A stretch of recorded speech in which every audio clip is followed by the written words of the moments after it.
dégg leen même Ndour Faye nee na ñu lay jox ay leçons de morale déglu ko bu baax. aussi. Oui, mais qu'elle s'exprime de manière respectueuse. dañu leen di jubbanti rek xam nga les jeunes d'un parti. Naby Vision. c'est comme ay doom dañu leen di jubbanti rek. waaw mais qu'elle s'exprime de manière respectueuse. waaw kenn benn Sénégalais nañ leen yedd rek mooy loolu mooy jubbanti bi. mais nag il faut ñu bàyyi ñu exprimer wu. xotti war ma président de la république. ak koo mënta loolu seen président wax na leen ko. ah man ni loolu seen ça ne suffit pas ça ne suffit pas. Bon merci. Parce que je pense juste à ce que m'a écrit un ami Sako Madi. Il disait que comment s'appelle l'auteur là.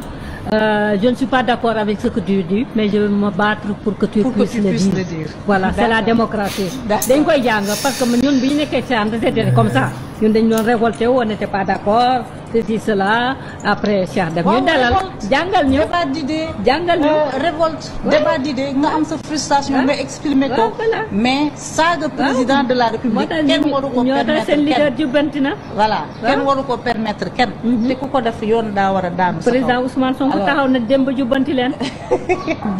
wax nga dëgg alors bref heureusement ba maire bi a très tôt compris ci kamb gi nga ko bëgg a dugal parce que yow moom instant bi ñu toll nii morom nga bëgg bien vrai que moom xaw nañ ko wax boppam tuuti xam nga dañuy dellu si waat indi si waat suñu xel parce que Seydina Ousmane Sonko wax naa ak ñun amul luñ ci waxaat mais même Ndour Faye c'est pas à toi de donner des leçons morales yow gënoo ñu xam président de la république importance bu am ci dëkk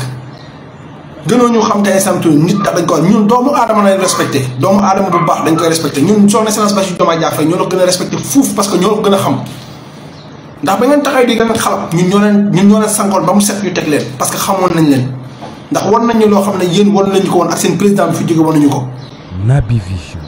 balaa maa dee mu naan saaga dafa am benn patriote boo xam ne dafa taxaw saaga son excellence Bassirou Diomaye Diakhar Faye man de gisaguma ko bu fekkee am na aussi tamit man gisuma ko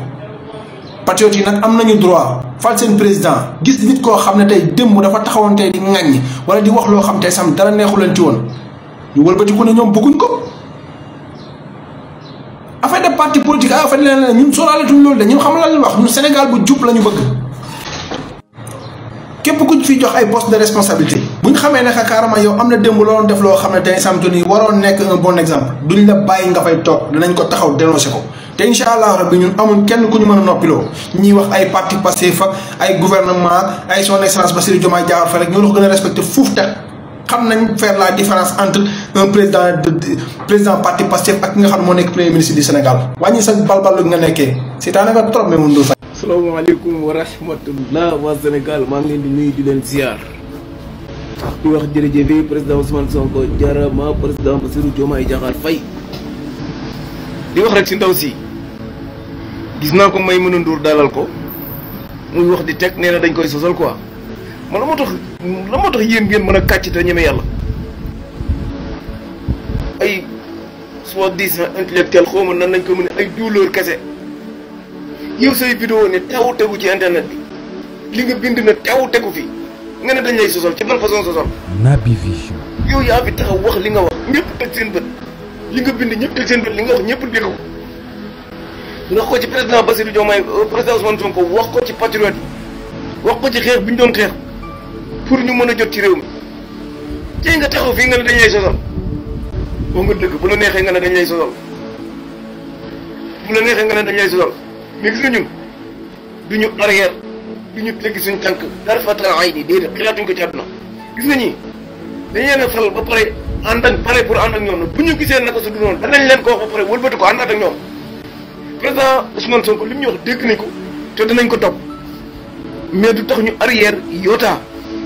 tey bu ñu gisaatoon ku mel noonu ñun ngeen ñu fal ko ci réew mi danañ ci nekk di ci wax ba ñoom ñu xam ne gis nañ li ñuy def lan la buñ ko changé baax na buñ ko changé wul ñu àndaat ak ñoom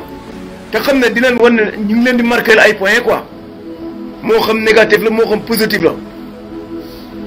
gis ngeen lii du ay caaxaan 80 personnes yu dee du ay caaxaan ba tey ngeen mën a ñëw ban compétence yéen mën ngeen fi am compétence bu nit ñeneen amul yéen bu ngeen ëppalee patriote yi 50% sax 50 bu ngeen leen ëppalee 50 yéen ngeen nekk 100% ñoom ñu doon 50% dañ leen war a far ndax ñoom ñoo gëm projet bi. Naby Vision. ndax li ci des ngëm-ngëm moo koy mottali pas-pas moo koy mottali mais gis nga koo gëmul doo ko mës a gëm te gëmu leen président Ousmane Sonko yow gëmoo président Ousmane Sonko gëmoo président Bassirou Diomaye Faye sa bopp rek la ñor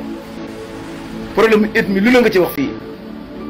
tey bu doon dene gëm nga Ousmane Sonko gëm projet bi bëgg projet bi réussir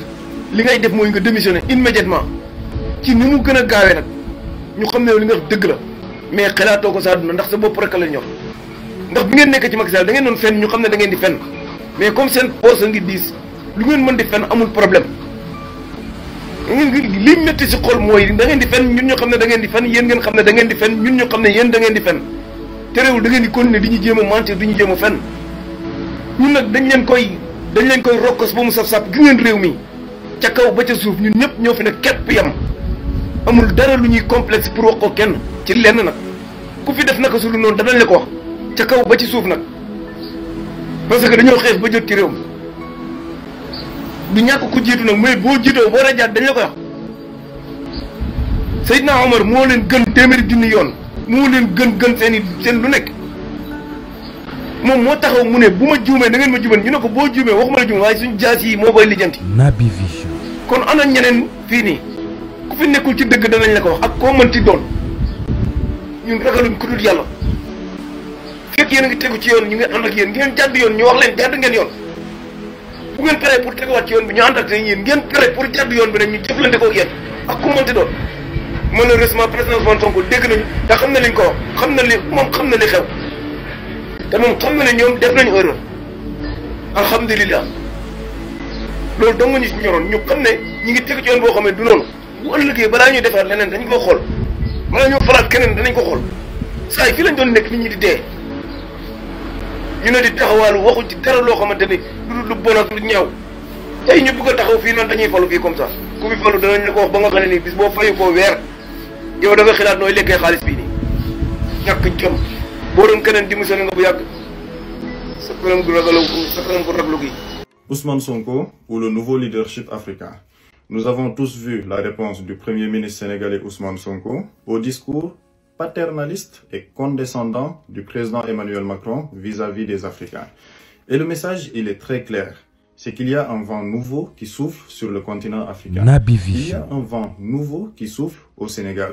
C'est-à-dire que nous sommes dans une Afrique où des dirigeants ne pourraient plus accepter que le continent soit ostracisé sur le plan international. Nous ne sommes plus dans un Sénégal où des dirigeants peuvent accepter une relation paternaliste vis-à-vis de la France et qui s'apparenterait plus à du néocolonialisme. Et nous ne sommes plus aussi dans un Sénégal où un président de la République peut se réjouir publiquement que les tirailleurs sénégalais aient pu bénéficier de desserts, contrairement aux autres tirailleurs africains. Nous avons opté pour une rupture systémique, un changement de paradigme politique et géopolitique. Aujourd'hui au Sénégal, nous avons des dirigeants jeunes, libres et décomplexés, fondamentalement patriotes, souverainistes et qui sont en phase avec l'aspiration de leur peuple, qui sont en phase avec l'aspiration de leur jeunesse. Et ces nouvelles autorités ont opté pour un multilatéralisme intégral. C'est-à-dire qu'aujourd'hui, avec ce multilatéralisme intégral, le Sénégal se place comme un État souverain et qui s'ouvre à toutes les nations du monde. Aujourd'hui, le Sénégal peut traiter avec tous les pays dans un partenariat mutuellement gagnant et qui respecte l'intérêt du peuple sénégalais. Et ce multilatéralisme intégral place donc la France comme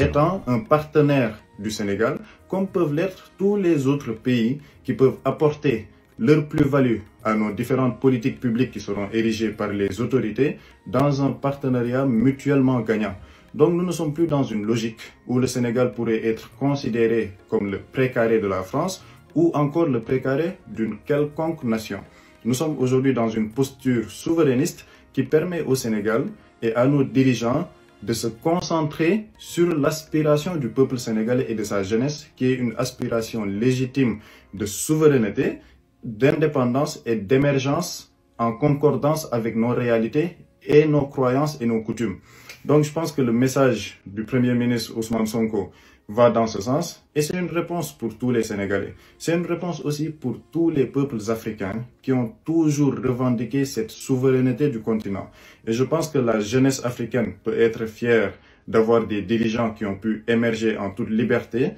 et qui sont en train de véritablement répondre à l'aspiration de cette jeunesse et qui sont aujourd'hui de poser les bases d'un meilleur avenir et d'un avenir que nous pouvons regarder sous de meilleurs auspices parce que nous avons des dirigeants qui collent avec l'idéologie de cette jeunesse et qui sont en phase avec l'aspiration de leur peuple. Donc c'est un message de fierté que le Premier ministre Ousmane Sonko a pu délivrer hier pour tous les peuples africains et je pense que tous les jeunes peuvent aujourd'hui s'identifier à ces dirigeants qui vraisemblablement sont des dirigeants qui sont en connexion avec leur jeunesse et leur peuple.